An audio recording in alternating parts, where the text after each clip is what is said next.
phone number.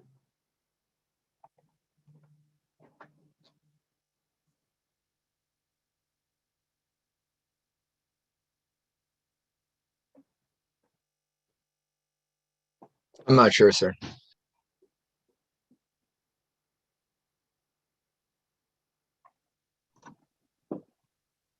Okay, YouTube is now live.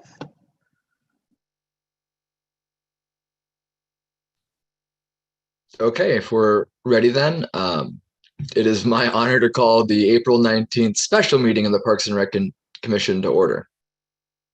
Can we do roll call, Mr. Muse? Yes. Commissioner Daniels is absent. Commissioner Moulton. Present. Commissioner Nielsen. Here. Commissioner Gray. Here. Commissioner Gaines Lynch. Present. Commissioner White. Not here. Commissioner Cadigan. Here. Vice Chair Maxwell Here. and Chair Pacheco. Present. For the record, we have a quorum. Awesome, great to see everybody. So we'll move on to item 3, which, Mr. Muse, did we want to have Ms. Davis introduce herself now before we go on to Yes. public comment? Correct. So Dominique, the floor is yours. Thank you so much. I just wanted to take a brief moment to just say hello to everyone and to introduce myself. I am the new city clerk here with the city. And so you will be getting information from me in regards to upcoming trainings and information, and just to become more acquainted with our boards and commissions, chairs and members. So I'm just grateful to be here. And if you have any questions, please feel free to reach out to me via email or on the phone. And I'll be happy to answer any questions that I can. So thank you for this time. Thank you, Ms. Davis. It's a pleasure to have you on board and to meet you officially. So this time, Dan, we'll move on to item number 3, which is public comments. Okay. So we'll now open it up for public comment for items that are not listed on the agenda. At this time, you will have 2 minutes to address the commission. If you would like to speak for public comment, please use the raise your hand feature. And if you're dialing from a telephone, you can dial *9.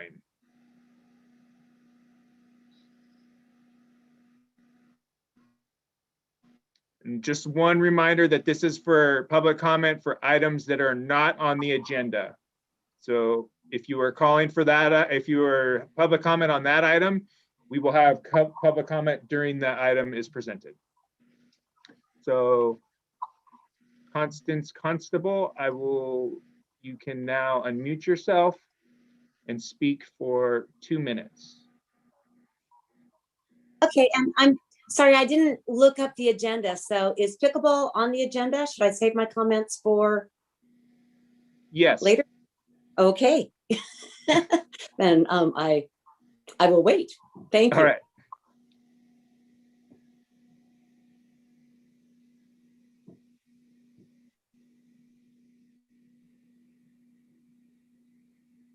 Ashley, how do I move them back? I'm gonna do that in 1 second.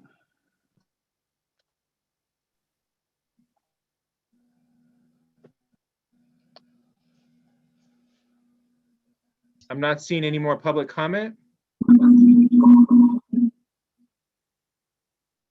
Okay, then let's move on to item number 4, approval of the minutes from the February 22nd, 2021 meeting.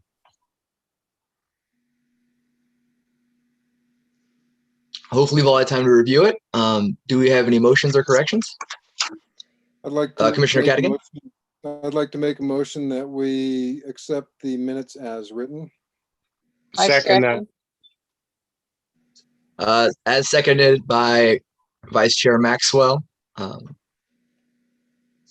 then I guess we go to a vote. Is that correct, Mr. Muse? Correct. All right, so it's been seconded. So roll call. Commissioner Moulton, Hey, yes, I'm for it. Commissioner Nielsen, Yes. Commissioner Gray, Aye. Commissioner Gaines Lynch, Aye. Commissioner Cadigan,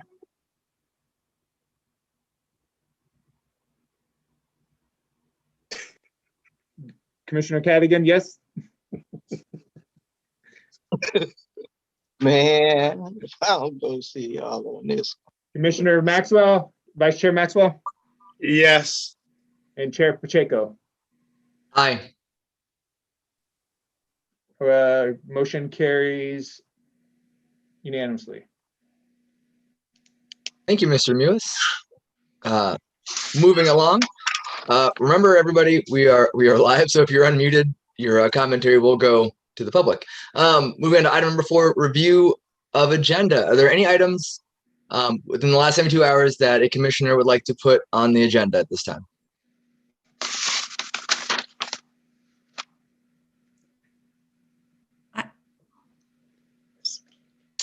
Commissioner Nielsen? Yeah. Chair Pacheco, I'm not sure of two things. One, if somebody is wanting to comment, do they need something, a link that hasn't, someone says they don't have a link for being able to make a public comment.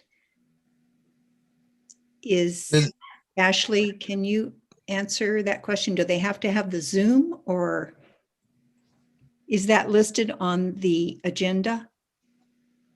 The Zoom to participate, or? Yes, so it is there. Or they can also call in. The call-in number is, well, you'd have to have the call-in number and then the webinar ID. Okay, so on the agenda, they can click on the link to be able to participate. This agenda has the live stream of the YouTube. Doesn't have the link to call in, so I can put it in the, have them email me. Okay. The person is saying they can't do it through YouTube. They have to be in the audience. That's So, correct. Okay, I will. YouTube channel, if you're taking your notes down, let me pull it up real quick. The webinar ID information, the number is 891-304-2445. The passcode is 343311. Okay, and my other question is, I have a proposal for a tree. Hold on, Diane. What is this for items on the agenda Yes, to add to this? Is it an emergency? Because we can only add emergency items to the agenda. okay, well, that's what I was asking. I will just talk about it when it comes to commissioner reports. Okay. I think that's appropriate. Thank you. Thank you, Chairperson. Thank you. And thank you, Ashley, for helping us with that. Is there anyone else that has an emergency item that they feel should come before the commission?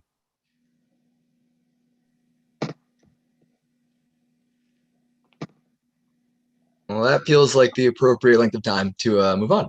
Excellent. Moving down to the next item of business.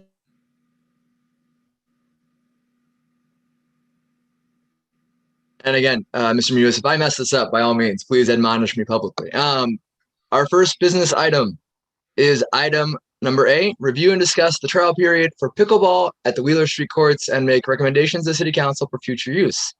Mr. Mewis, do you want to kick us off with a brief before we move on? Yes, so back in February of it actually started in January of 2020-ish. We started a discussion about having the pickleball groups use Wheeler Street Tennis Court on a trial basis.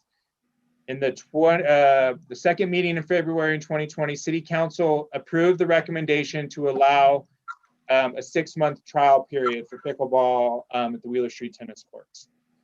However, we all know that the pandemic hit there shortly thereafter, which required us to close the facilities.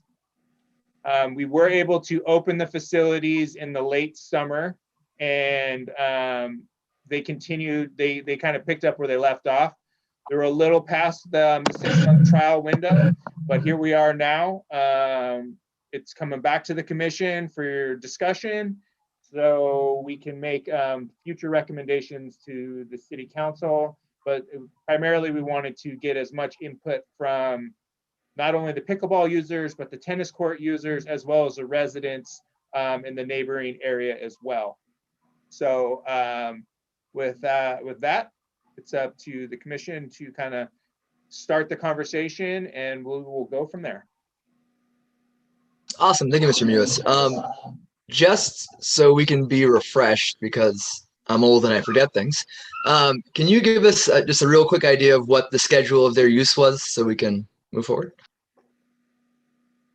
From my recollection, we came up, and I don't have on top of my head, we came up with a 3 days a week for a couple. I think it was all day use. They could have used it all. They had an option for 2 courts, 3 days a week. But then when it went to city council, the city council didn't want to limit it, and they just basically, they approved use any day, but still limiting to the 2 courts, to allow pickleball to use 2 courts, and then to allow tennis to use 2 courts. So they could theoretically do it at the same time. Thank you, Mr. Mewis. Commissioners, at this time, does anybody have questions about this before we go to the public? No, my question is, are the courts separated from each other? Is there a gate between each court, or between the 2 courts that the pickleball people are going to be using and the tennis court people are going to be using? There is a fence that runs right down the middle, separating kind of a left 2 courts and then right 2 courts. And it's kind of but that fence is like a 3-foot fence. And then there's a taller fence in the back that separates the back 2 courts. So each court is separated. Yeah, that makes sense. Okay. Any other commissioners with questions? Don't all jump in line at once. I do have a question for you, Mr. Mewis. Mr. Jimmy Brooks, who is a treasure to Seaside and teaches youth lessons there, and also is a city employee and works for far cheaper than most tennis pros, has he given us any feedback at all before we move to public comment? You know, I have not heard from Mr. Brooks in a while. However, I do know that some of the pickleball players did approach him because they knew him prior to this use. And at that time, I did speak with him, and he was okay with the trial use at that time. I have not heard from him since then, so I'm not sure what his feedback would be at this point. Awesome. Okay. Any other commissioners have anything before we listen to the public commentary? And then, Mr. Mewis, after we listen to public comment, will we have time to discuss our recommendation once we hear from public? Yes. All right, then take the wheel, Mr. Mewis and Ms. Ashley. Let's buckle up. I'm excited. All right, so public comment is now open for this item. If you would like to speak, please raise your hand. You will have 2 minutes to speak. Please keep in mind that the commission will not be making responses to your comments at this time, and we will go with that. So hold on 1 second as I get this started. Okay, so far we've got 3. Let me know when you're ready.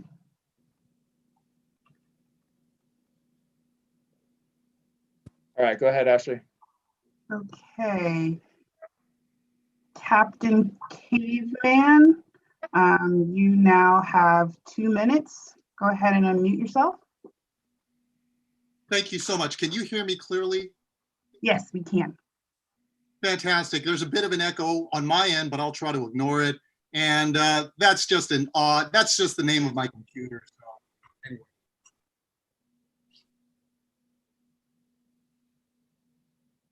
Go ahead, we can hear you. Yes, fantastic. So my concerns, I am a resident in the local area, and I've spoken with a number of other residents in the local area. And we're all very concerned about the extent of the use and the nature of use of the pickleball players. I just want to bring up a few of the more important issues. One is the amount of traffic and congestion in the area. There are often 20 cars parked at any given time during the day, every single day of the week. And these cars come and go, so there may be as many as 30 plus cars who are in the area, within the area, the vicinity of the Wheeler tennis courts over the course of, say, 4 hours. Now, typically they show up from 8 to 12:30, but many return at around 2:30. They block the parking. They leave litter. I've seen instances of indecent exposure. Some of them blare their stereos, and it is a public nuisance which has been going on for about a year, and many of the residents are absolutely sick of it and fed up with it, and we are writing to city officials about this, but they are extremely inconsiderate, and they have not corrected any of their behavior. They're literally there the entire day, every single day. Very noisy, a lot of traffic congestion, and really a nuisance and an obstruction for just routine activity of the people who live there. Thank you for your comments. Okay, Constance Constable, you may now unmute yourself. You have 2 minutes.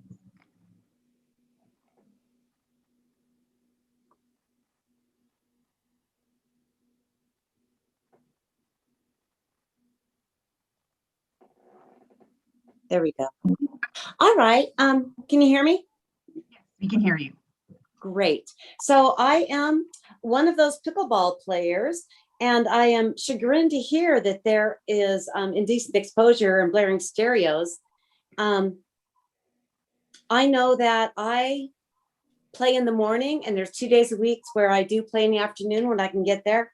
And when I've been there, I have not observed any of that inconsiderate behavior. And so I'm very interested in finding out who these players are. I would love to give them a piece of my mind, because that's a surprise to me. We've had good turnout. We've had wonderful people showing up. They really enjoy Wheeler. It's a very pleasant site. And boy, I cannot think of a single person that litters, indecent exposure, blaring stereos. And when I find out who they are, yes, I will have a talk with them. I was the person that brought it to the city council. We appreciate having access to these wonderful courts. We do hope that we can have a more permanent arrangement. Thank you, Dan, for putting up the signs that give us permission. But let's see, we do, hold ourselves to the 2 courts.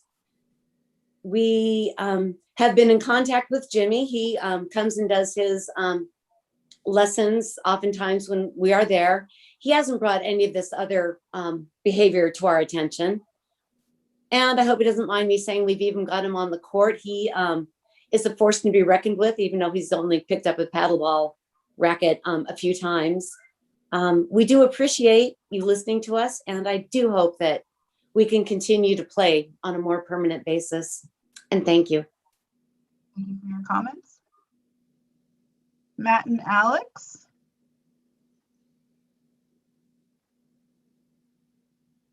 You may unmute yourself and talk for 2 minutes.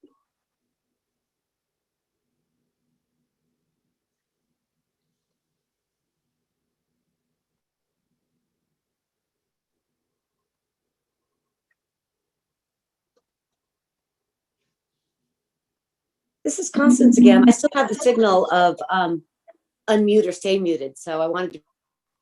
About that. Matt and Alex, go Yeah. ahead. You have 2 minutes. Can you hear us now? Yes, we can hear you. Okay. Jimmy's here. Can you hear me? Yes. Go Okay, ahead. okay. Dan, I am going to start tennis again as soon as you get things squared away.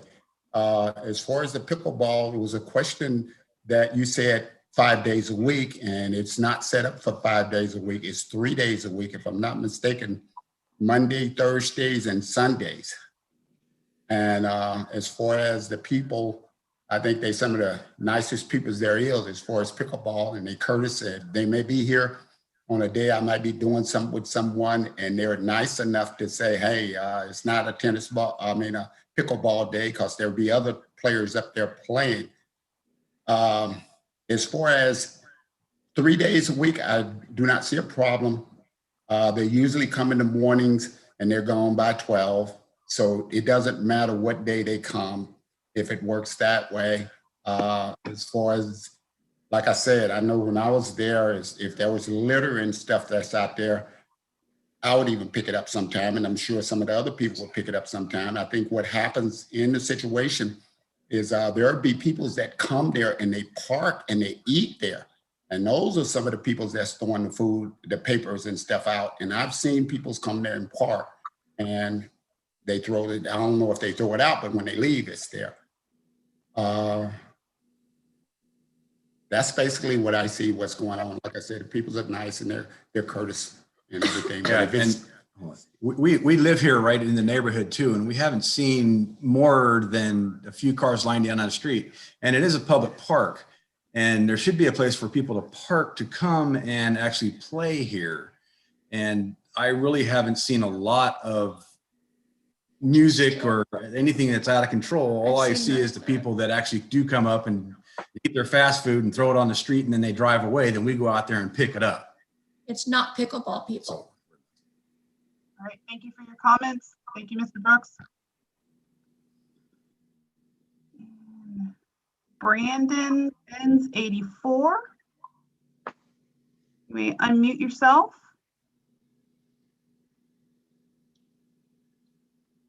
Hello?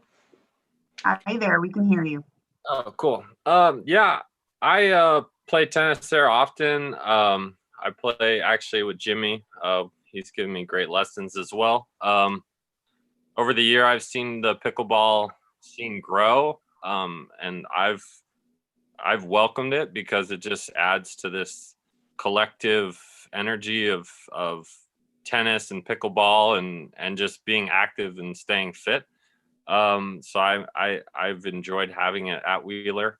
I haven't noticed a lot of trash. Everybody that plays pickleball to me seems extremely respectful and polite, and everybody's just there to have a good time. It also brings a sense of community to the area as well. And then as far as traffic goes on Wheeler, it seems like there's adequate parking for enough cars, especially on the side of the street that's next to the courts itself. So I haven't noticed that, but overall I've been very pleased to have pickleball at Wheeler. My only concern is probably the surfaces at the courts, and more if that is anything in your budget as far as resurfacing the courts themselves. All right, thank you for your comments and your question. Public comment is still open. If you'd like to make public comment and you haven't already, please raise your hand.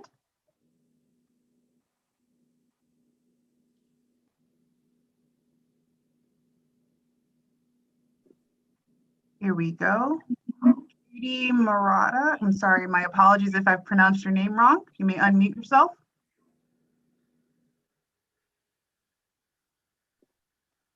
Yes, thank you. You did pronounce my name correctly. Can you hear me? Yes, we can hear you. I am one of the newer pickleball players, and I would like to bring to your attention the fact that the average age of our group, we're mostly seniors. Matt and Alex, who just spoke and who also live on Wheeler Street, are our youngest members. And they would be the ones that could firsthand tell you the impact on living on that street. And I think from what you heard, it doesn't seem to affect their quality of living at all.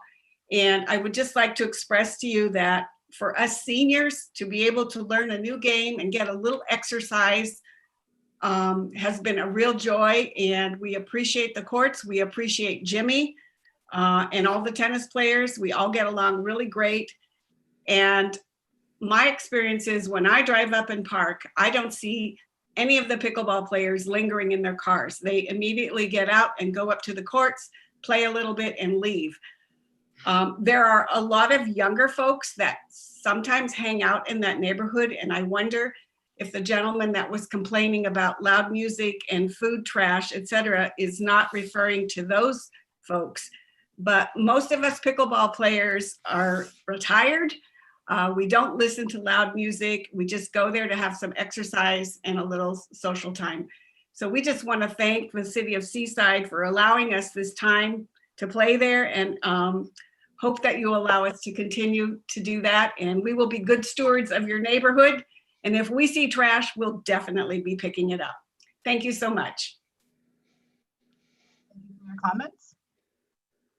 Once again, public comment is now open. Please use the raise your hand function if you're interested in making a public comment.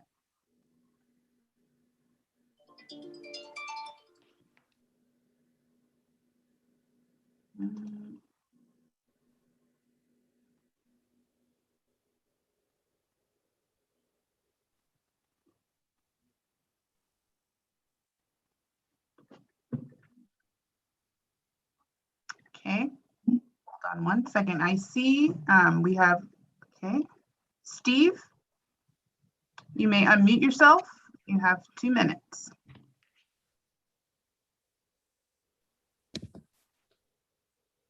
All right, am I online?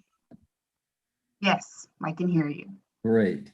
My name is Steve Parks, and I guess I'm one of the instigators, along with Constance, to make this possible for us to play pickleball at those courts. And it has been a godsend for me personally to be able to get out and exercise and to have the relationship with the community that we have there, and just enjoy being outdoors and being able to associate with a fine group of people. I doubt very seriously if anybody in our group, again, as Judy said, we're all retired, and I doubt seriously if anyone in our group would ever be listening to loud music. None of us would ever leave trash. We are very respectful. I've seen others in our group pick up trash on their way to the pickleball courts, as I have. Jimmy is a prince of a guy, and I want him to continue to do that. He is just a gem for the community, and I know that we could work together and continue to play with the tennis people at all times.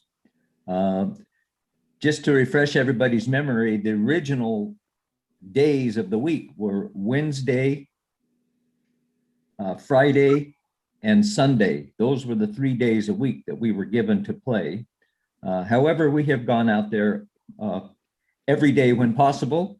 And if tennis players are there, we are respectful enough to leave and let them have their courts, because those are their days. But again, it's something that's very valuable to the community. I appreciate it, and very respectful for everything that goes on there. We want to continue. Thank you for your comments.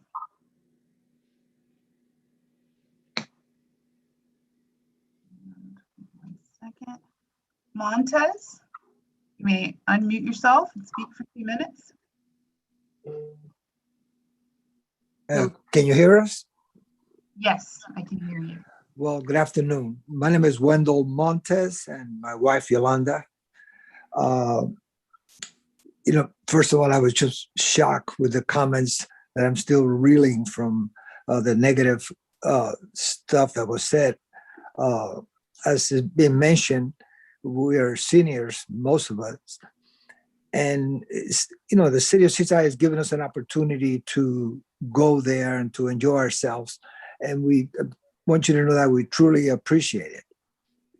And as far as littering, I think if somebody's going to complain, they should bring maybe photos or some kind of evidence, because sometimes negative words tend to take a different route and put us in a different dimension. I just want to let you know that we truly appreciate the time that you have given us there. We respectfully request to allow us to continue, because it's giving us a place to go and enjoy ourselves.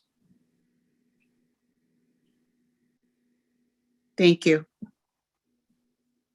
Thank you for your comments.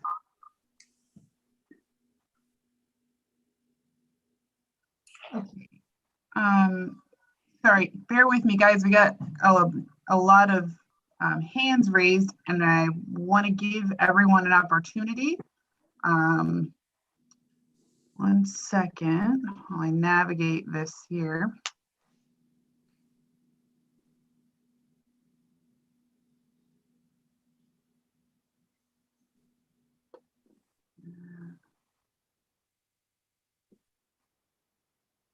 Okay.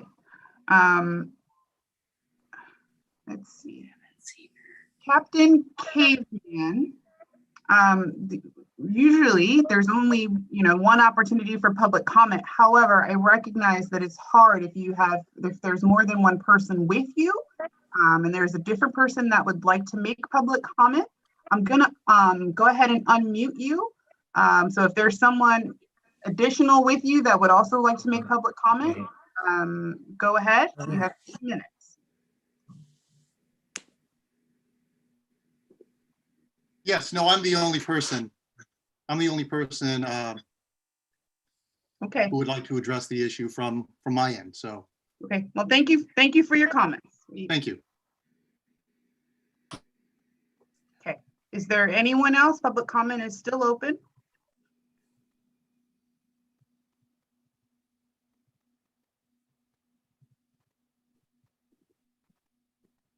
Chair, seeing no hands raised.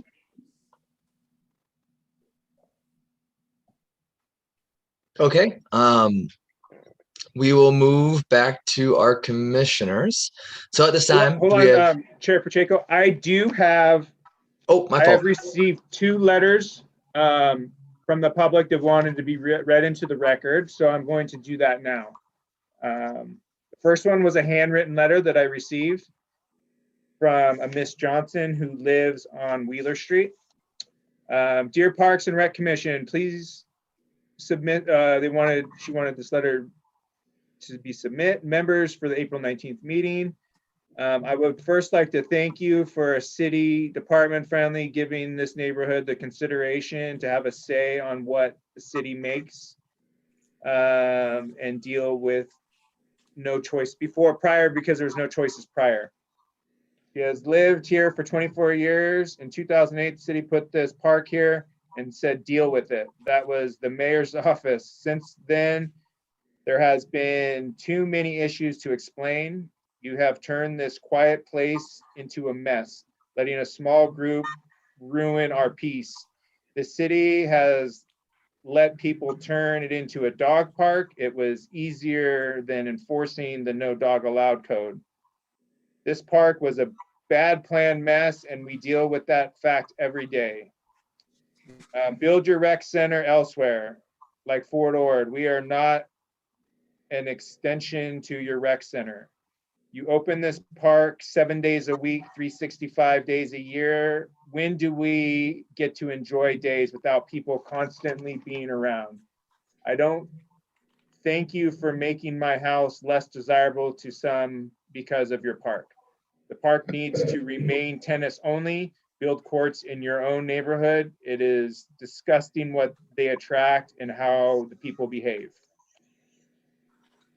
And then I received another comment today from someone who lives on the street but wanted to remain anonymous. Below, I've summarized some of the more serious problems created by the pickleball users. Apparently, they have addressed you already, perhaps repeatedly, as a group advocating on their own behalf. It's unfortunate that no one from the local community offered any input about the matter. So this letter is meant to serve to readdress this imbalance. Traffic congestion. I have counted up to 20 or more cars parked on the street in the immediate vicinity of the tennis courts. This does not mean that only 20 cars show up on any given morning or afternoon. Pickleball players show up at various times every single day from 8 a.m. to 12:30 p.m. and often return later in the afternoon after lunch around 2:30, often staying until 5 or later. Therefore, with players coming and going, there are often up to 30 cars which come and go in the mornings, and up to 40 or 50 players passing through, so to speak, over the course of just a single day. Therefore, pickleball players are often present for the entirety of the day, leaving only to take a lunch break. In essence, the pickleball group effectively lives on the premises and controls the courts with total license for the duration of the day, every day. With so much congestion, they are creating problems for sanitation workers, city officials, and even for delivery. One local resident told me that because so many cars were parked near his address, he could not even receive a UPS delivery. The delivery driver had to call him and have him pick up his own package at the opposite end of the street and the intersection. A police officer came by to investigate the parking situation and was forced out of the area because more pickleball traffic was oncoming from both directions, preventing the officer from speaking with the public as he felt compelled to move because of the volume of traffic. Pickleball players blocking driveways. I have personal knowledge of at least a half a dozen instances of pickleball players blocking driveways illegally. Even when they are informed of this, the problem has repeated itself over and over again over the course of a year. They never apologize and are quick to repeat their mistakes on a future date. Even when they are parked legally, they can still block driveways, practically speaking.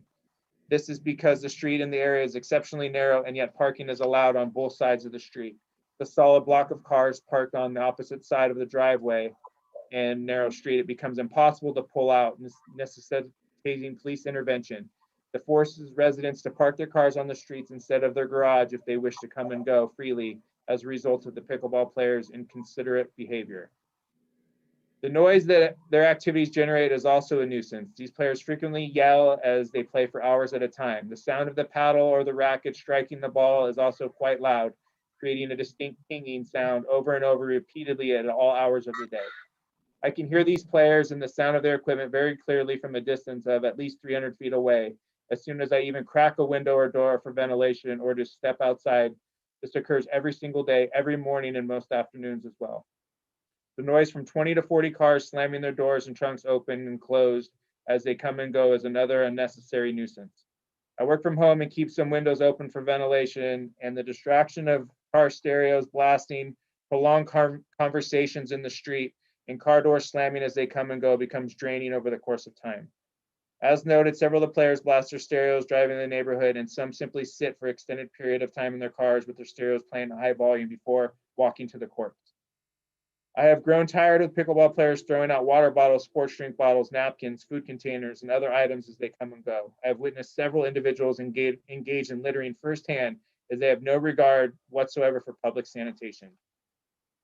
Some players use the public grounds in and around the tennis courts as their own personal restroom. I saw a man approximately 70 years of age who was one of the members of the pickleball group pull down his pants behind his car on the street in front of the courts and simply stand there for an extended period of time doing who knows what. I can assure you, if anyone had witnessed such an event, you would predictably be upset and alarmed. It would make at least some reasonable attempt to prevent future occurrences. The players typically end their morning session well past noon, then take their time strolling out to the street. They often congregate well past 12:30, standing in the middle of the street, blocking traffic illegally with no regard for traffic or apparently for their own personal safety.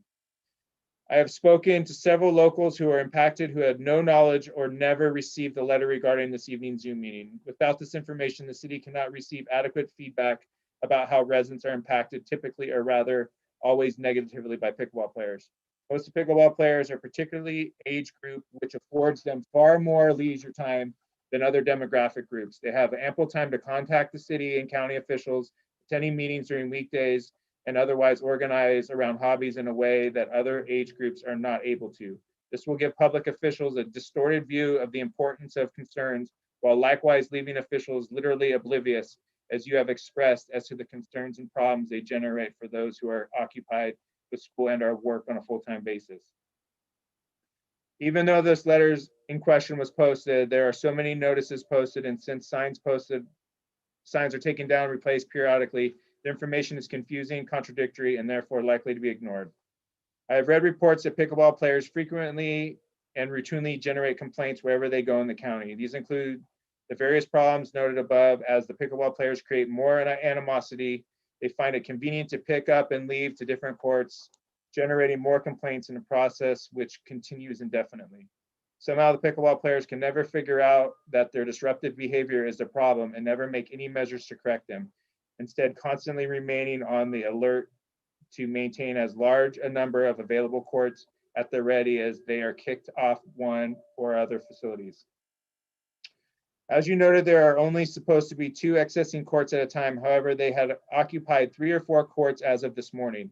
This is just one more example of their lack of consideration and arrogance. In addition to their issues with noise, parking, littering, etc., already listed, as far as I can tell, at least 95% of the players on the tennis courts are not even tennis players, but pickleball players, which makes sense since they monopolize the courts wherever possible. There is one other important issue, which is property value. Large groups which generate noise, litter, and traffic have a rather predictable effect on property values, which is always negative. Isn't it ironic that wealthy retirees from affluent neighborhoods are congregating in a middle class and working class neighborhood and driving down our property values while they live in prosperity and take the strictest measures possible to keep as many demographic out of their neighborhoods as possible? It is ironic and unfortunate that the city of Seaside is enabling punitive measures on their own residents and coddling affluent residents from outside the city under the supposed umbrella of inclusion and diversity. I wonder if the city is opening itself up legal liability by officially endorsing, even on an interim basis, large groups congregating within its jurisdiction. Everywhere we go, we see signs requiring face masks and socially distancing, yet one particular group has seemingly made it self-exempt from any and all health precautions. This gives the appearance that the city is playing favorites for financial reasons or other considerations, and discriminating against some groups and allowing a life of privilege, entitlement, and license for others. If so, then this is an example of extreme negligence on the city's part and/or gross discrimination and favoritism. I urge the city to severely curtail any and all discriminatory behavior, as it is constitutionally mandated by the state and federal government. Thank you again for your attention to this matter. Those are the letters I've received.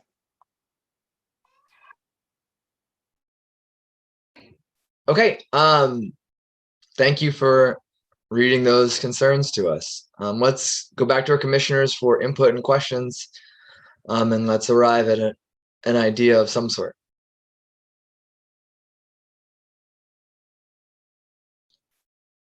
I'll start us off. I have a few questions, Mr. Munoz. So just so we're clear, the residents were informed of this trial period. Is that correct? For the trial period, they were informed by not in our typical manners. It was just posted on the Parks and Rec Commission and standard procedures as we normally go for posting meetings, as well as the city council meetings. However, for this meeting, I went above and beyond. I posted letters about the meeting at the tennis courts, and then I also sent out letters to a 300-foot radius around the courts. However, I did receive some notice that not all the residents received the letter, and I don't have an answer for that. I know that we did our best to get as many people informed as possible. Thank you. Mr. Gray, or sorry, Commissioner Gray? You're muted, Commissioner Gray.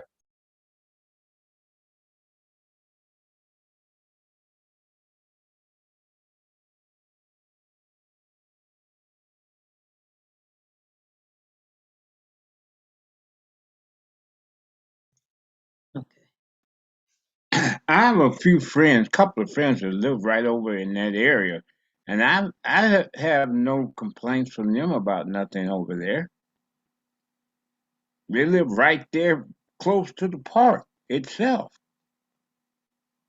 And I don't know, I don't understand it. I mean, I like to, personally, I'm gonna go over there and take a look myself. I'm gonna walk over there and take a look in the morning and see what's going on. Thank you, Mr. Gray. Moving to Commissioner Gaines.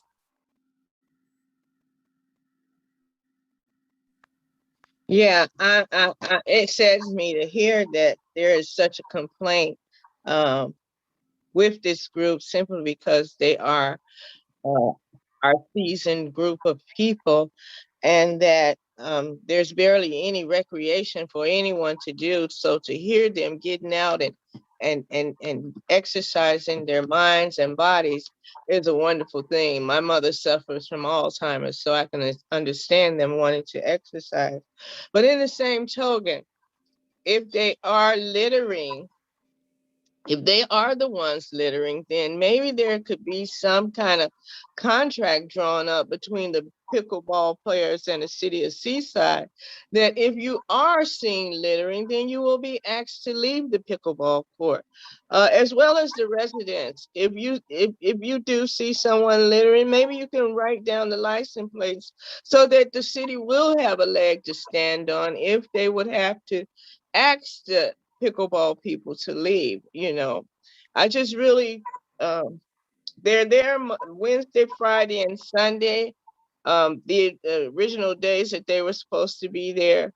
Maybe they could be asked to limit their stay to those days until something can be worked out with Jimmy, which Jimmy says he doesn't mind when he's not busy with his part of the course.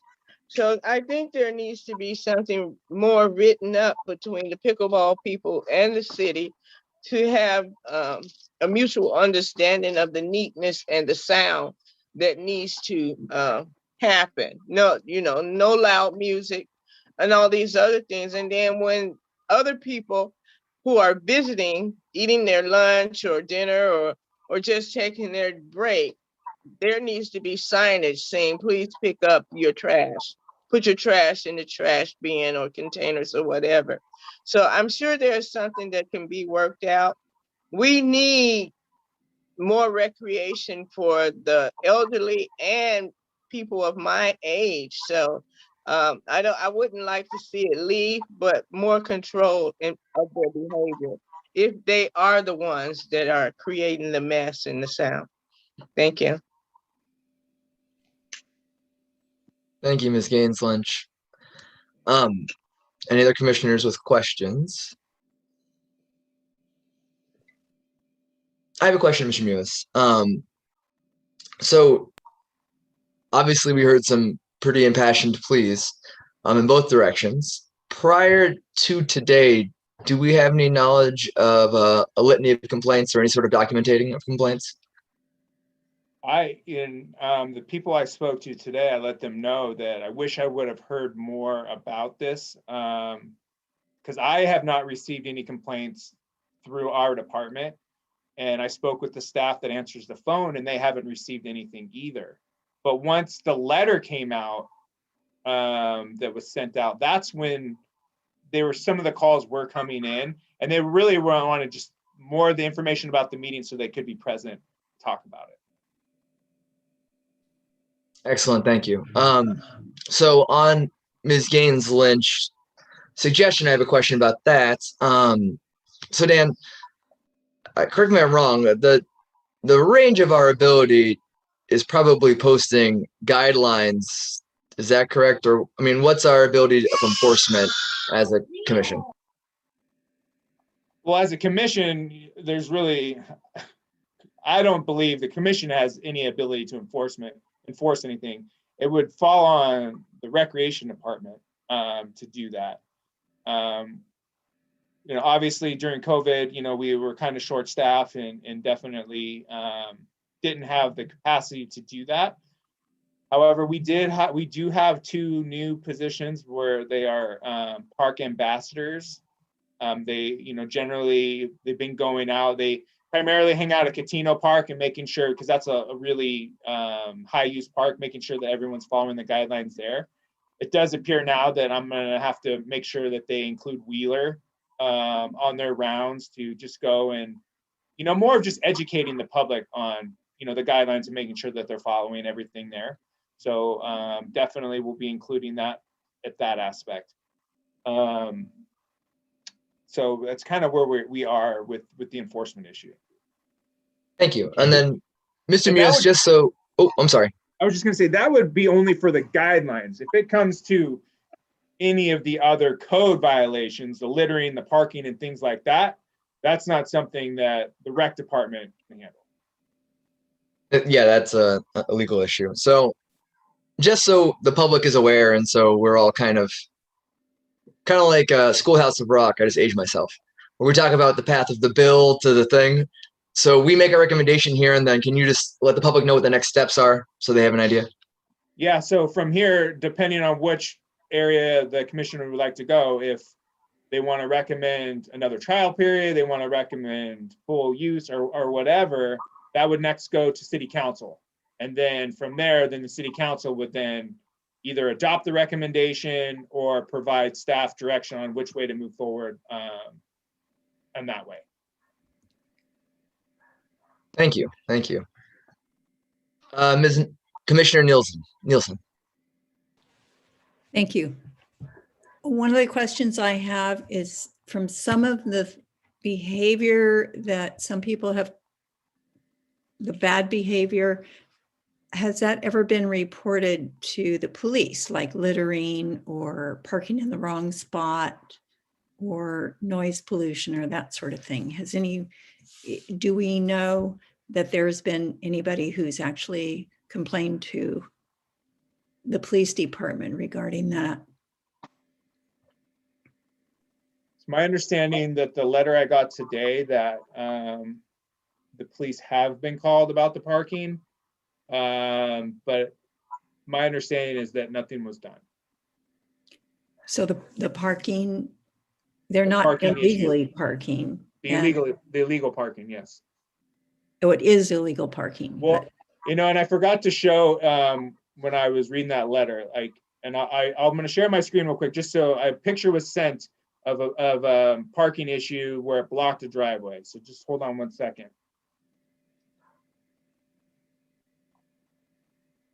So you can see here, this was a picture taken in front of a house where one of these vehicles is clearly blocking the driveway and the entrance in and out across the street from Wheeler.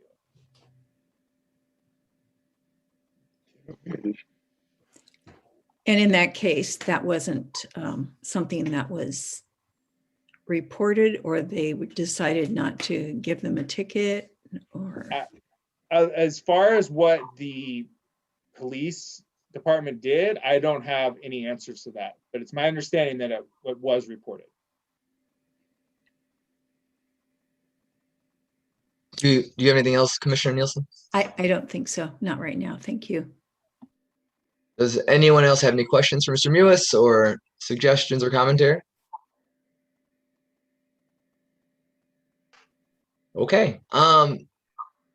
So clearly this is a fairly divisive issue. But on one hand, it is really important that our parks are being used for a positive thing. I am concerned, obviously, about the non-masking part and some of the legal issues. However, as a Parks and Rec Commission, I don't know if we can really weigh in or judge parking enforcement or items where the legal and police are involved. So probably should refrain from including that in anything we do. We did hear from Mr. Brooks, which is incredibly positive about his experience with them. And we did hear some great things on the other hand of the negative things. So at this time, is it okay if I make a motion, Mr. Mewis? Yeah. Great. Can't wait. I motion that as a Parks and Rec Commission, we recommend to the City Council. Sorry, President, you can't make the motion. You can ask for a motion. Oh, thank you. I ask for a motion. Thank you. Keeping me on my toes, man. And I wish I was president, more like chair. All right. I request a motion that as a commission, we recommend to the city to move forward with consistently keeping the 3-day allowance that was approved in the trial period with the understanding that tennis players have priority on days that are not within that 3-day scope. Is that a doable motion, Mr. Muse?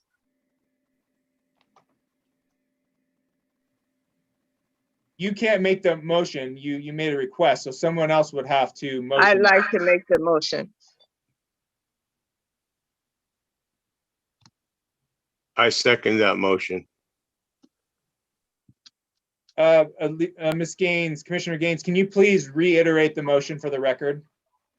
Okay, I move that the pickleball court, the pickleball allowance be the 3 days that were originally stated, and that we look at this for the next period of what was the period that the chair asked for the motion to be? I believe it was indefinite. It was indefinite. For an indefinite period, and that they comply with the rules of the pickleball court and tennis court, and to not interfere with the tennis activity. I second that motion. Promptly moved and seconded. We will take a vote.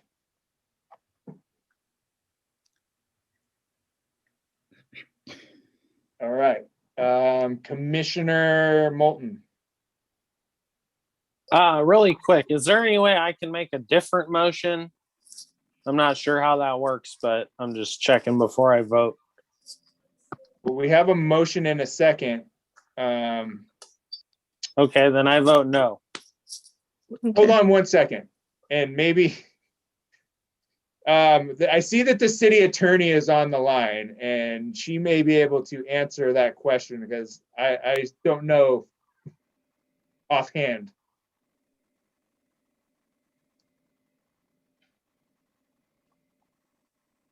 All right. Thanks, Sherry. Hi.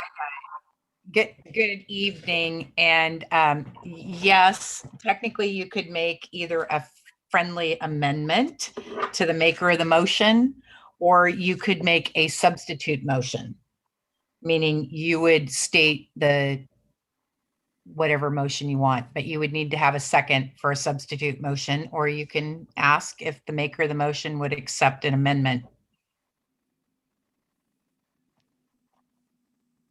Okay.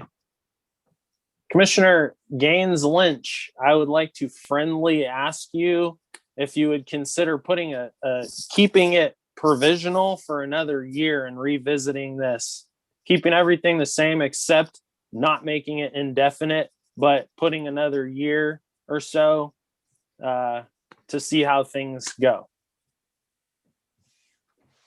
I would accept that amendment. Am I open? I would accept that amendment. And I second the amendment. Are we good to go to the vote now, Mr. Mills? So we got a Question. motion and a second to the friendly amendment. So now roll call vote. Commissioner Moulton. Isn't there supposed to be a question? Oh, yeah, on the question. So if anyone has a question now, you guys can discuss that.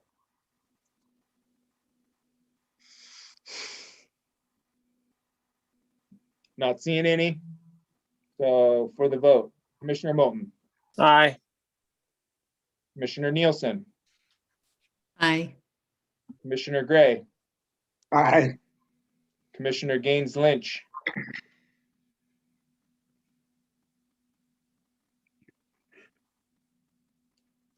Commissioner Gaines Lynch, Aye. Commissioner Cadigan, Aye. Vice Chair Maxwell, Aye. and Chair Pacheco. Aye. Okay, motion carries unanimously. Well, thank you, Mr. Mewis, and thank you to everybody that came and spoke so eloquently. Moving on to item B. Discuss developing a schedule for the Public Works and Water Buffalo for community use. So this motion was brought forward by Commissioner Daniels, who's not here, but I do have his notes that I'll read now, if that is okay with everyone here.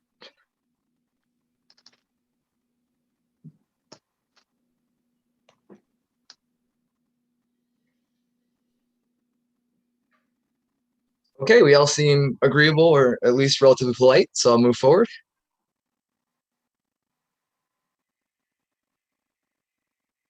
So when I say I am of course referring to Commissioner Daniels. I am the steward of Havana Solis Park, which receives a water buffalo once a week on Wednesday, from around noon to whenever we are finished with it. Through conversations with the city staff, I noticed there's a lot of spontaneous movements when I call and request the buffalo. I believe it'd be the best interest of citizens of Seaside who use the water buffalo to maintain our parks and to the city staff to establish a running schedule of the water buffalo. This would not only ease the workload of our city workers, but also create an efficient environment for the use of our city's water allocation. So I would like to open that to commentary, and Ms. Damon's hand is still up. Is that, should we kick to the city attorney? That feels pretty important.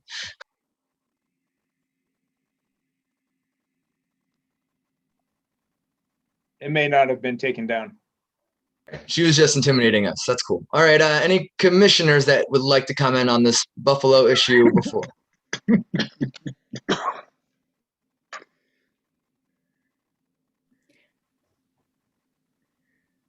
Commissioner Nielsen. Thank you, Chairperson Pacheco.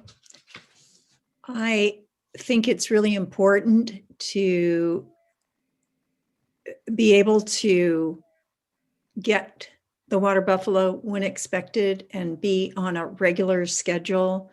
This would obviously be more efficient for the city staff as well as the people who are working really hard to maintain and build our natural environment here, which is so important to our health and sense of well-being and beautification of our city.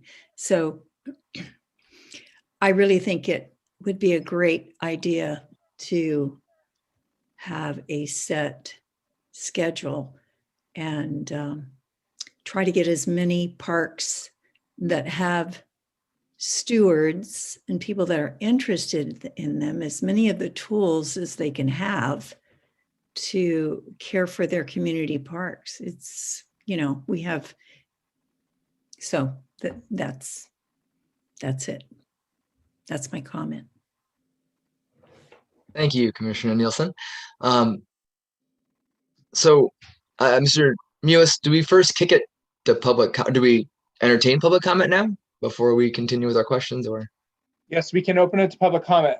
I would like to address the commission as well, because when I got this request to put it on the agenda, I reached out to Public Works, who oversees the, the parks and the watering, and there already is a schedule in place that is right now is Capper receives the buffalo on Mondays.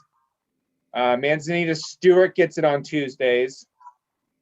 Havana Solis and Leslie gets it on Wednesdays. Neal Park gets it on Thursdays, and Cunningham and Highland gets it as needed on Fridays. That's fantastic information. May I ask a question of their commissioner? Is that possible, Mr. Mewis? Yes. Sorry, I don't want to step over any lines and get myself fired in the first day. Commissioner Nielsen, as our liaison to FOPSA, I'll say it right sometime. Does that kind of cover the breadth of the parks we are actively trying to maintain? Well, I'm not exactly sure about that, but I know, the interest I have is related to trees and new plantings. And no, I don't know the answer to that question, but I don't know that. I think there are a number of more parks that need the water buffalo. Okay, sorry to put you on the spot there. That wasn't my intention. Okay. Thank you. Mr. Muse, can we open it to public comment and then come back to it real fast? Just in case we have anybody from any of those parks that would like to give us some input. Yes. Public comment is now open. If you would like to address the commission on this item, please raise your hand and you will have 2 minutes to speak.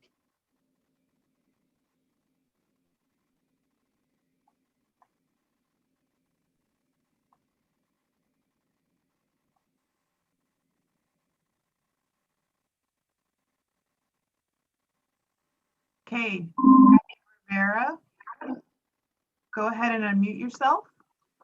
You have 2 minutes. Hi, can you hear me? Yes, we can hear you. Thank you. My name is Kathy Rivera. I am with Sustainable Seaside, and we are the stewards of Lincoln Cunningham Park since we established some pollinator gardens in the park in January of 2020, right? And we have been using the water buffalo about once a month as needed to establish these plants. We've got about 125 plants in those beds right now. We've had to replant several of them. The only conflict has been that we don't really need the water buffalo like on a weekly timetable. We've been trying to, only water as needed, and we did get a little bit of rain. And I just didn't know what that schedule was. So I would call Public Works, and the only time there's been a conflict when they promised the water buffalo on a day when it was supposed to be someplace else. And so therefore it was someplace else, and we were out at the park and waited for a long time and it never came, and there was a lot of confusion. So posting that schedule somewhere, and hopefully the other parks don't need it for an entire day, we could work around the established schedule and only order it for a half day on a day where it's available.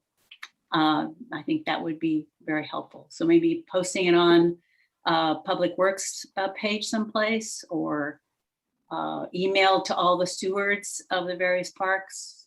But we are definitely not on that regular schedule, and we've managed to make it all this way, keeping these plants alive, just calling for the water buffalo with Monty as needed.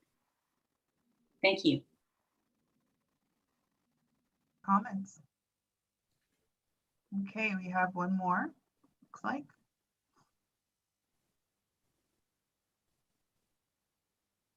Okay, Laura Murphy, you may unmute yourself and speak for up to 2 minutes. Hi, everybody. Glad to be here. On this item, I believe that it would be much more efficient if there were a schedule and if that schedule were posted. So basically, just to reiterate the comments that have already been made, as FOSPA has been engaging in some expansion, bringing on some new board members and new park stewards, there are other parks that are not on that list, which may or may not need access to the water buffalo. And so I can just imagine community interest potentially growing and a potential further need for access to the water buffalo. So particularly for those stewards and other community organizations which are involved in park maintenance activities, it would be very helpful to have that information publicly posted, and to have some kind of a procedural suggestion for how people could go about requesting to have a time slot, whether that would be a consistent regular weekly slot, or if you want to sign up in advance for just a one-off use, to have that information posted would be very helpful. That's all. Thank you. Thank you for your comments.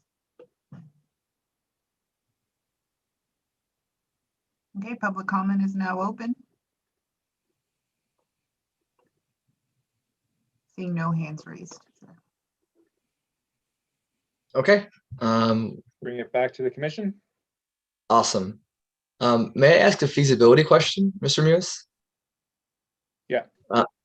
Could this commission, as a lovely body of very active and interested people, request that the schedule be posted, and also the mechanism for requesting to be added to the schedule be posted as well? Is that something that would be within our realm or sphere or whatever geometric shape you like to use, Power?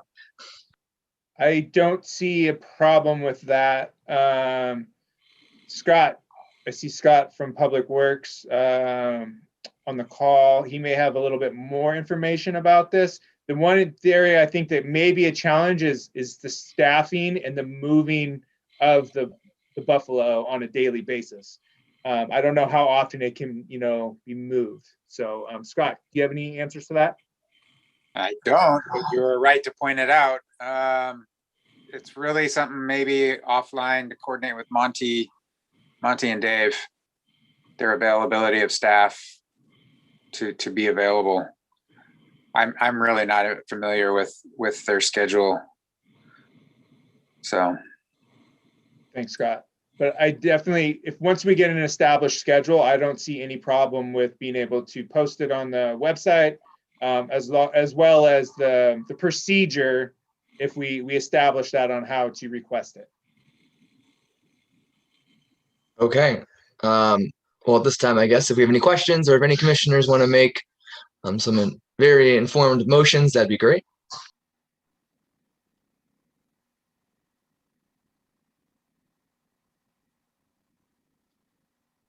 I guess I'll make the motion. I move that we post a schedule of the Board of Buffalo with information of how to schedule it. I second that motion.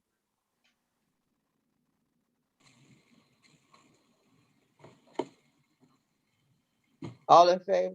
On we the have any question? questions?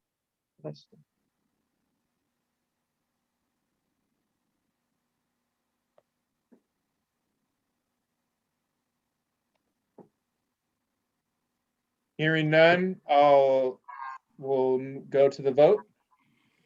Commissioner Moulton, Aye. Commissioner Nielsen, Aye. Commissioner Gray, Aye. Commissioner Gaines Lynch, Aye. Commissioner Cadigan, Aye. Vice Chair Maxwell, Aye. Chair Pacheco. Aye. The motion passes unanimously. Well, thank you to the POIC and for FOSFA and for Sustainable Seaside. We're so blessed to have interested and involved people in our community. Moving on to item number 7, reports from recreation staff. That'd be back to you, Mr. Mewis. I feel like you're driving this thing. I like it. You missed an item C. I apologize. I was so excited. Item C then, review and discuss the Adopt a Park program. And Mr. Mewis, I believe we have someone talking about it. Well, Commissioner Cadigan has done the majority of the legwork on this. And I know that there was some questions that were brought up by one of the other commissioners about it. So I figured it would just be a good opportunity to kind of review the work that Commissioner Cadigan put in, and then the commission can then discuss some of those other questions that were brought up. So we emailed out the document earlier, but what I will do is I will also share my screen so everyone can take a look at it. Thank you. Commissioner Cadigan, can you walk us through this amazing job you've done?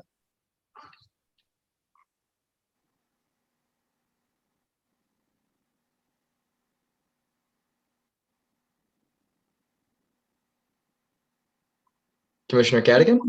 Okay. Yeah, it's a document that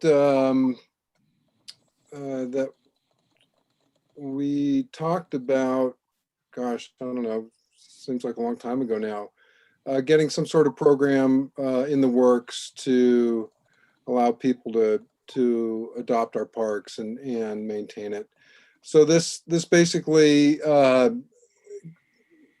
goes step by step as far as who can adopt it and what can be done once it's adopted.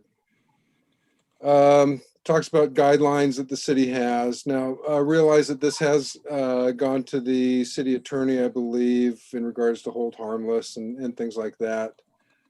This is also set up to view online There is some links that you can click to go to our recreation page and the injury prevention program that Seaside has, and also to the Muni Code in regards to the Seaside parks. I listed all the parks that were available to adopt. Since suggested that we delete a couple of them. And I've also noted what parks are currently currently being taken care of by FOSPA. Now, if you look, she just said we're Sabado. That I took our parks, broke them down into the mini parks. Sabado's right there on one of the last pages, and then neighborhood parks, and then obviously the community and regional parks. Came up with some frequently asked questions, and then we've got the application, and then the hold harmless legal form that should need to be filled out. Now, this was just a draft, and was hoping to also get some input and some suggestions from the rest of the committee after you viewed it. That's it. Awesome. Thank you. My son is yelling there a little bit in the background. He's just so excited about this. What questions do we have from the commissioners for Mr. Cadigan? Or sorry, Commissioner Cadigan.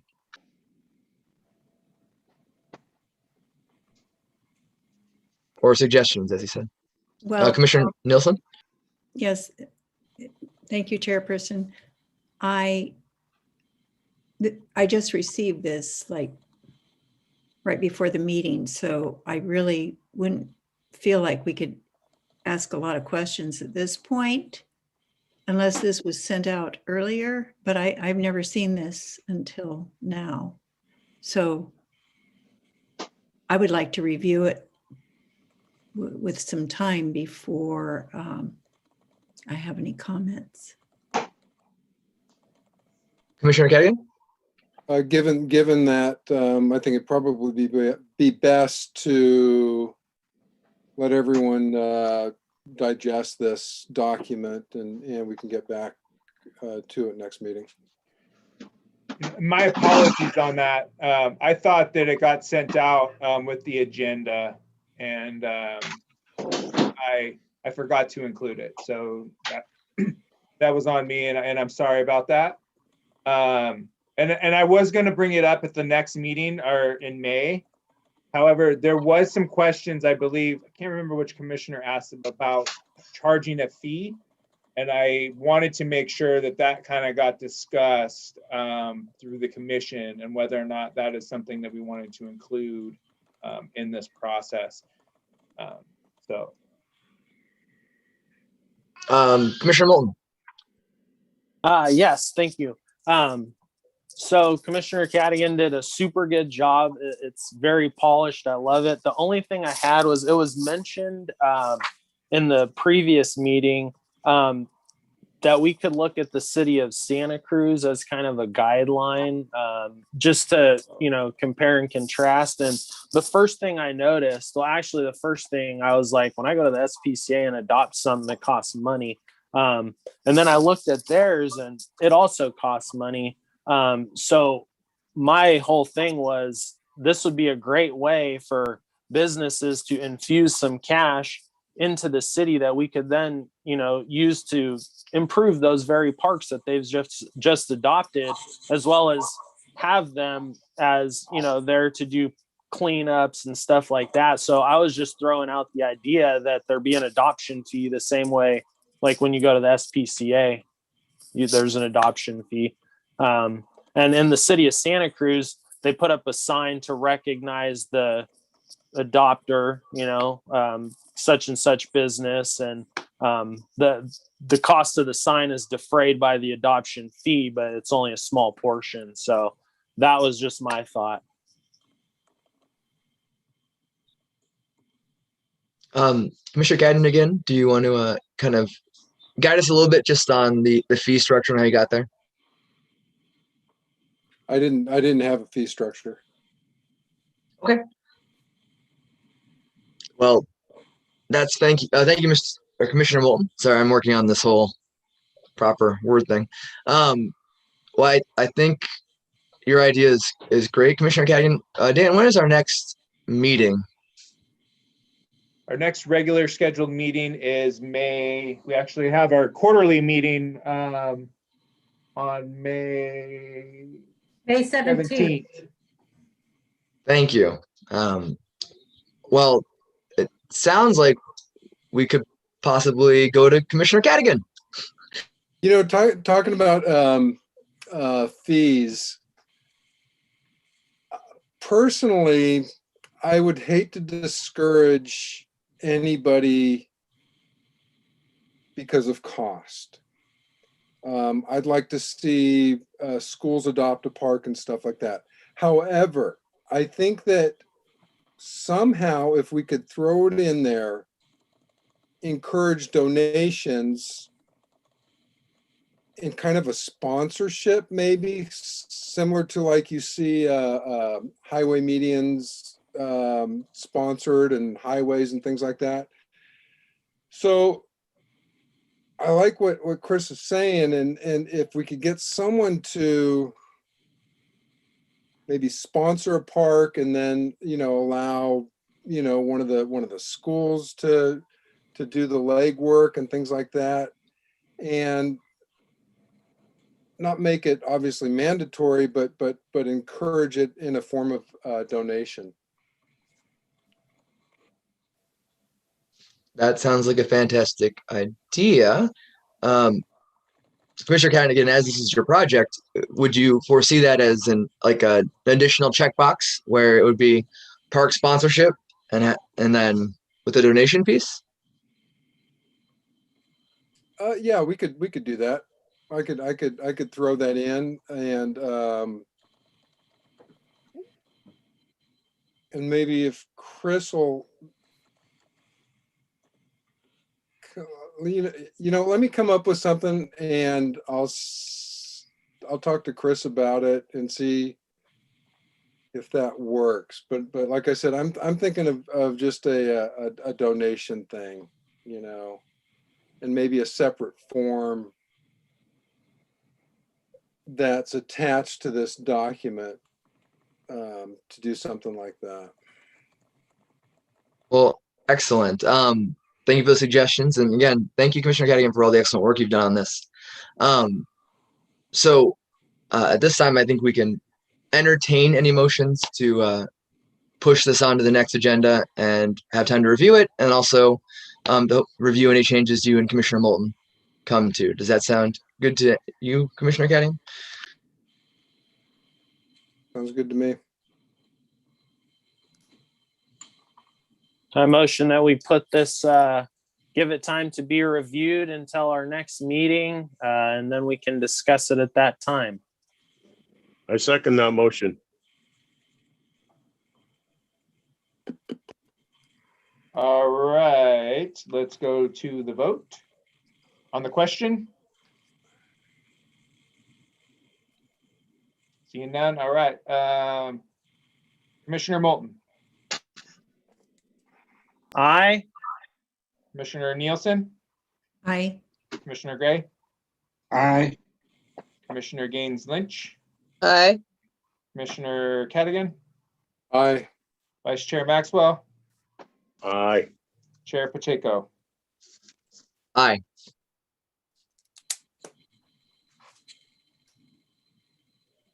Motion carries unanimously.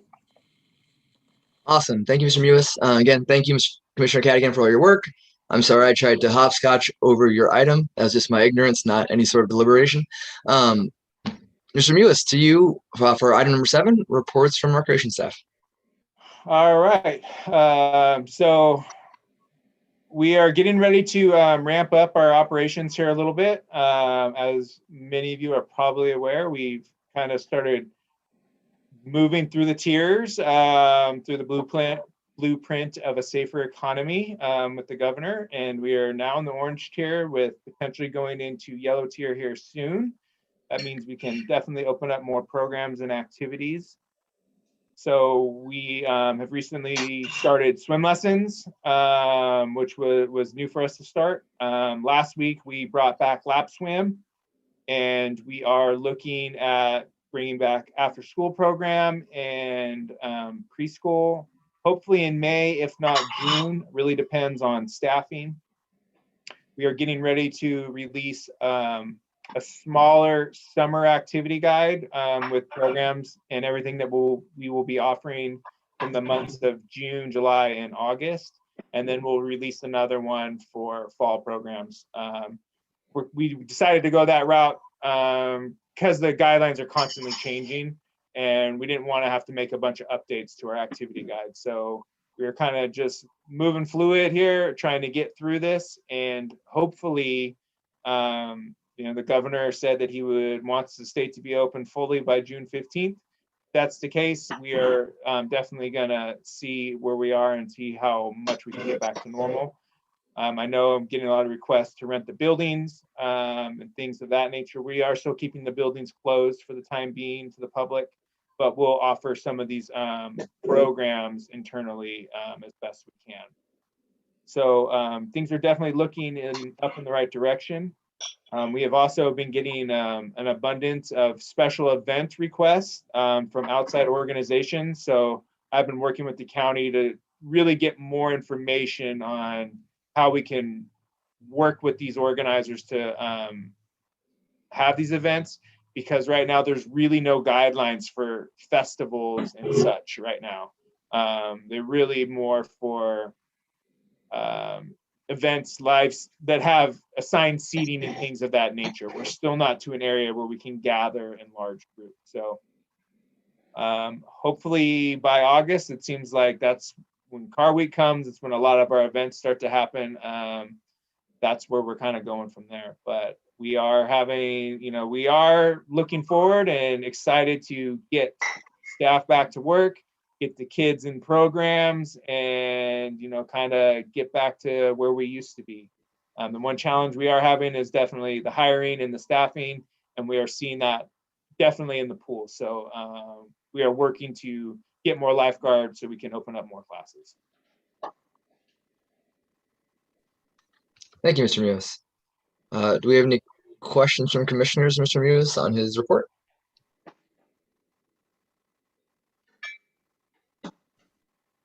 Okay, seeing none. I guess we move on to item number 8, which is a report from the park staff. Scott, do you have anything? I can give a quick update on engineering status for some of the projects.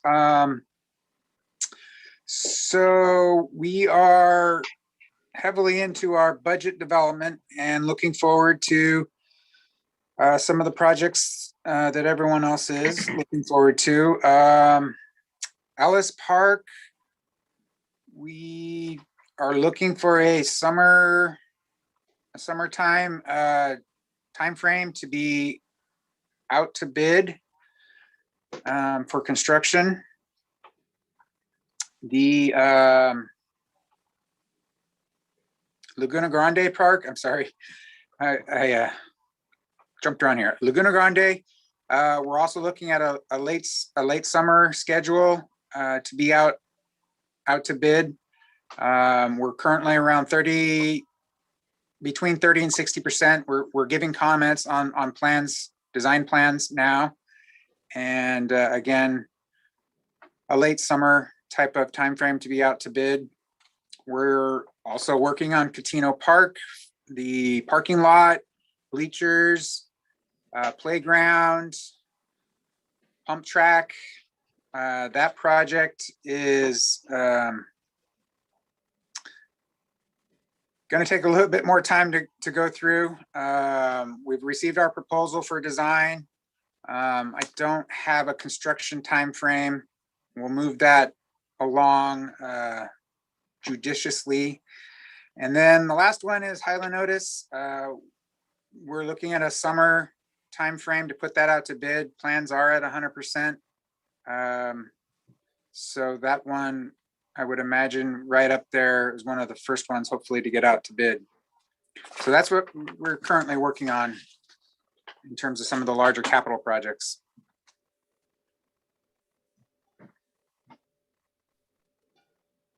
Awesome. Do we have any commissioners' questions for Mr. Ottmeyer? Commissioner Nielsen? Thank you, Chairperson. Mr. Otmar, regarding the Laguna Grande Park out to bid, I thought that was out to bid already for the ADA, or is that, am I wrong on that? Because that was, So the park does include ADA improvements and some ADA park features, so path and park features. It is not out to bid. So we are looking to go out to bid late summer. We are currently in design review. design, what does design review mean? I mean, design. So the consultant has submitted draft plans and staff has to review them against the park, our expectations, and then so we have to get comments back and then finalize design before we can go out to bid.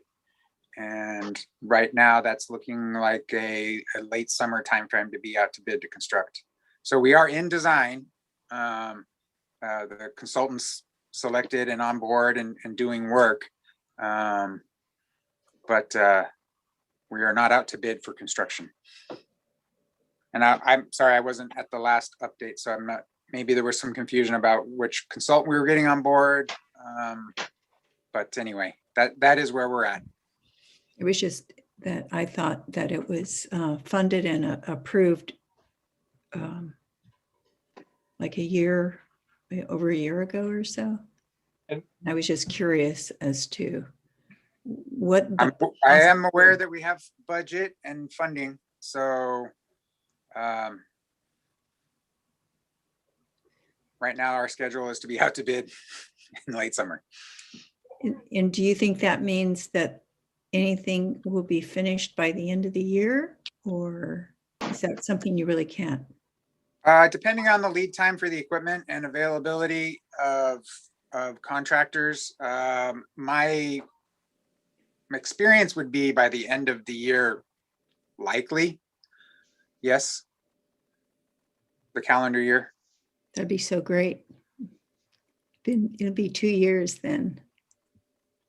So thank you. We're trying to be as patient as possible, but we're excited too. I understand. Thank you. Thank you. I do want to comment on the funding piece. I know that the commission has requested funding from the NIC and it was approved. Just keep in mind that while we've requested from NIC can't distribute those funds until council approves it. And they have not brought that to the city council yet, the recommendation. So those areas where we did ask for some money, just keep that in mind.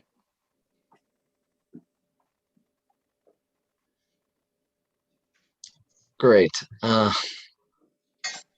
move on to item number 9, reports from commissioners, please. Dan, do you usually choose the order of this as we go? I think it just goes around the table. So I can start with Commissioner Moulton. Thank you. I've been working on the community garden. I reached out to Ramona Olita Reed from the NIC and basically found out they're not really into it. The Village Project, which is a nonprofit organization that had originally was originally interested in doing that project with NIC, is out. So it's kind of shut down on their end. So I reached out to the owner of the property and I wrote him a letter and he emailed me back and he said, go for it. And then I did speak with Franco and there's some liability issues because it's not city owned land. So we're exploring some other potential sites right now. Also, I was throwing around the idea that because it's a community garden, it might be a good way to get some of the other commissions involved. So I was thinking like the art and history could do a little placard about Victory Gardens. Homeless commission could feed homeless people with what we grow in the community garden. And the neighborhood improvement commission, of course, it brings the community and the neighborhoods together. So still working on that, trying to find like a solid site. We had discussed over by Patullo and I think Beta Park. So one of them does have a south facing nice stretch of land, but I play laser tag there with my kids all the time. So I don't know if it's something I want to see go for a garden, but so I'm looking at different sites right now, and I will keep you all updated as I move forward. Thank you, Commissioner Moulton. All right, Commissioner Nielsen.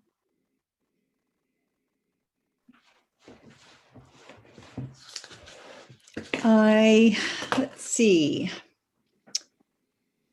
I wanted to mention that the Laguna Grande Park Joint Powers Agency or Authority, I can't remember what the A stands for. If you're interested, is their first meeting after a year is April 21st at 6 p.m. on Zoom. And we're going to discuss, I don't know if they've gone out to bid yet for the park maintenance yet, but they will be discussing plans about the park maintenance and various things about bike routes and that sort of thing through there. So improvements. So if you're interested in that, that's when that is. And and Rich, on your great Adopt a Park pamphlet, I believe that I know all parks are listed on there, right? But did you know Fernando Park has been adopted? Okay. By FOSPA or? Well, prior, sort of. Yes, basically, yes, I would have to say, because the person who adopted it is now on the FOSPA board. You said that's Fernando? Fernando? Yes. Fernando. And you could email FOSPA to find out the details about that if you need to, but I just wanted to let you know that. And the other thing is, let's see, still looking forward to finding out if our work plan is going to be approved. Dan, do you have a date on when we're going to be at the Planning Commission? I mean, the City Council? I believe it will be May 20th.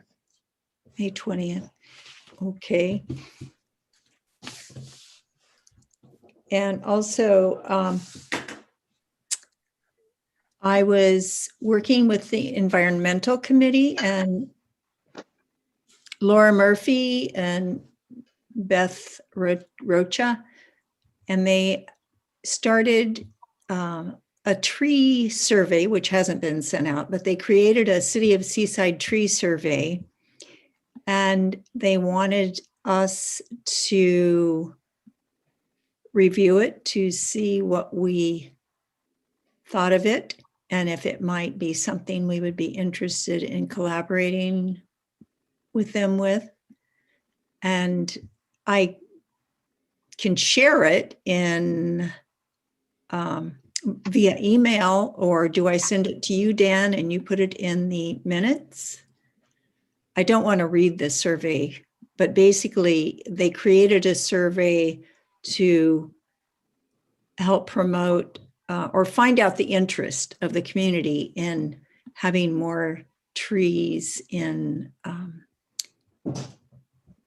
open spaces or parks, and if people would be interested in stewarding those trees, or if, do people want more trees planted, and various questions such as that, types of trees, etc. And Laura Murphy should still be here, and she was going to make a comment regarding that survey. I didn't create it. I am looking at it, and I'd like to share it with the commission. But obviously I can't here right now. You can email me and I'll put it in the minutes. Okay. Okay. And this is, yeah, okay. And if Laura Murphy is still on the call, she could elaborate on this survey.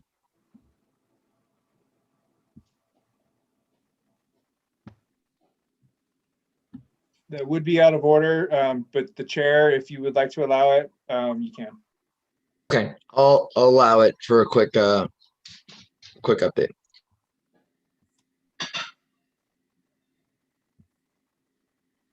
Not sure she's there. Oh yeah, she's there. She's coming now. Go ahead, Laura, you can speak for a few minutes as Hi, liaison for sorry. environmental.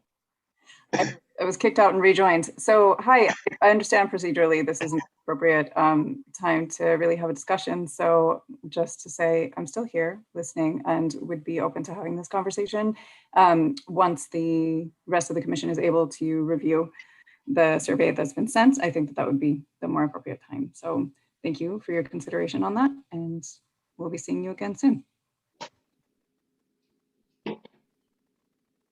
Thank you. Back to you, Mr. Muse. Ms. Nielsen, are we? Okay. Thank you. Okay, thank you. Back to you, Mr. Muse.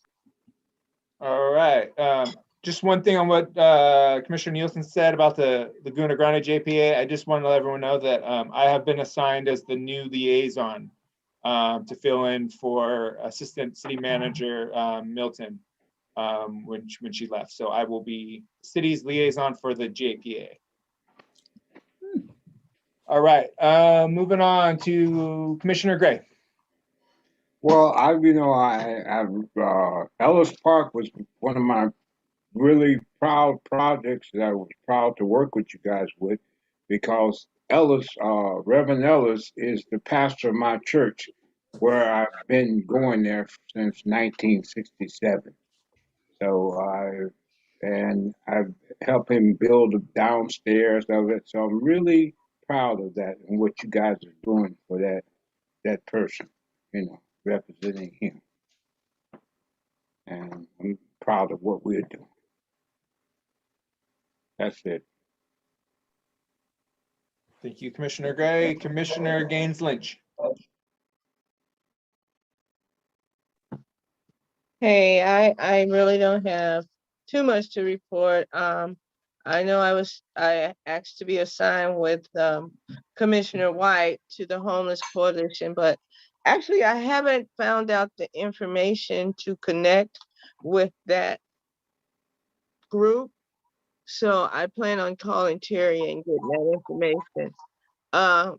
Also, I just wanted to report on the park in my community, which is Salvador Park, and there is the weeds growing out of the sandbox, the swing area, and the weeds that come up and can turn into sticks.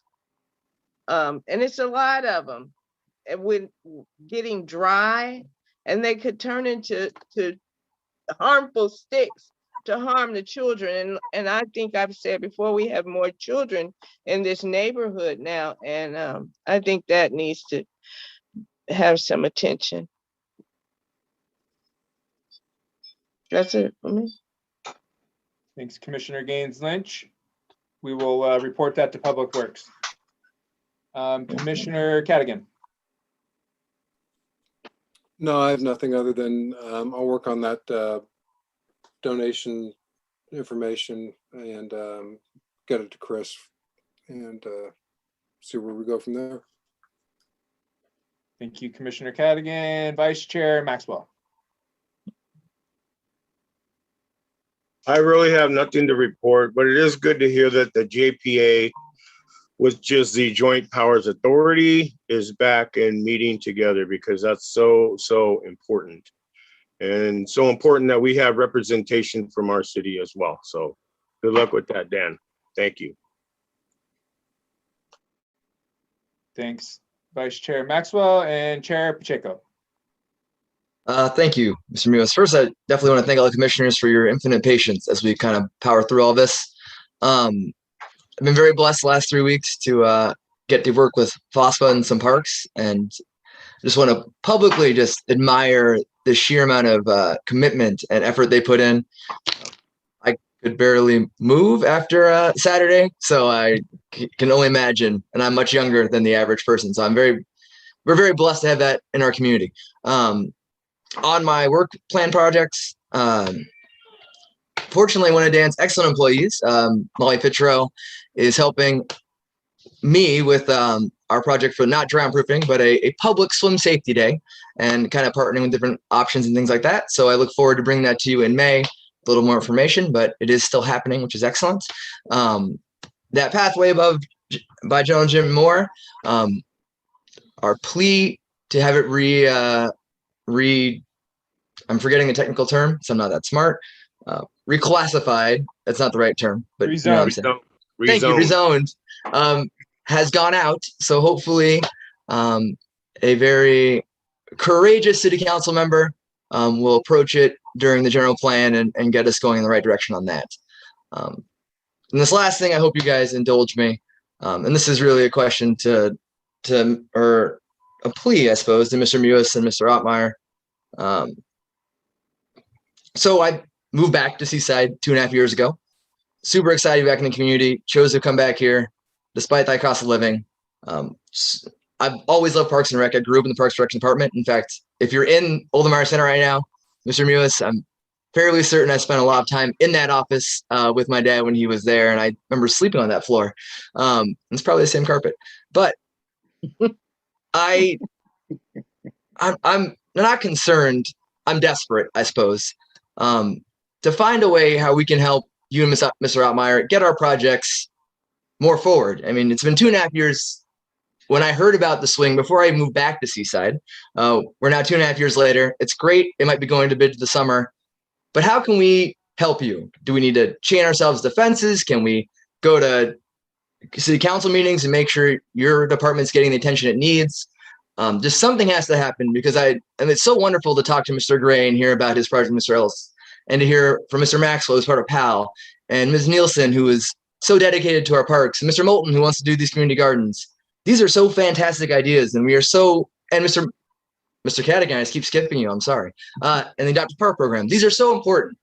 How can we make this less like a conceptual meeting once every quarter and talk about the things we really jigolly want done to getting them actually done before the fiscal year skips, and suddenly our funding's in a black hole, and then we have to re-request it, and then we just go through this like repeating process of the city government raking our dear and wonderful staff like Mr. Muas and Mr. Ottmeyer over the coals to kind of fight for us. How can we avoid that? That's my one big passionate plea. And the last thing I'll report before I let you comment on my hopeful ignorance. It's fantastic. We're on a webinar. I think that's really great. As we saw, like the public really used it and it was fantastic, and we got to hear in. So I really hope moving forward, we have the ability to continue this, because I think when we're talking about parks, and that one letter said it so eloquently, she felt that park just got dropped in her neighborhood without her him having input. I mean, the more we're available in this crazy time of COVID to our public to let us know what we need to do and to guide us, the better. So I really hope this is a trend moving forward. And I know a lot of other chairs have expressed that same idea. So Ms. Davis, thank you so much for spearheading this. And I really hope this is the norm now, as opposed to a hiccup due to the pickleball. thing. And I guess I don't need to yield my time because I'm the chair. So to you, Mr. Mewis. Just to answer your question about the GIP projects, together, a lot of them, Scott may be able to answer a little bit better. I know with COVID and everything kind of hitting, priorities got shifted. And, that's not really an excuse, but that is kind of the way that what happened with some of these projects. I do see them moving forward here, a little faster. And we did have to kind of pump the brakes with the funding and everything. So now that, we see that we have some of this funding and we're trying to move forward. I know the engineering is working extremely hard. And I think that's one of the hard pieces too, is because, engineering is not just parks, there's streets and roadways and everything else that kind of falls in line there. So, they are stretched thin as it is. So they're doing an excellent job trying to get all these projects off the ground. Thank you, Mr. Mewis. I think that's our last item. So on to item 10. We'll entertain motions for adjournment. I move that we adjourn. I second it. Okay. All those in favor?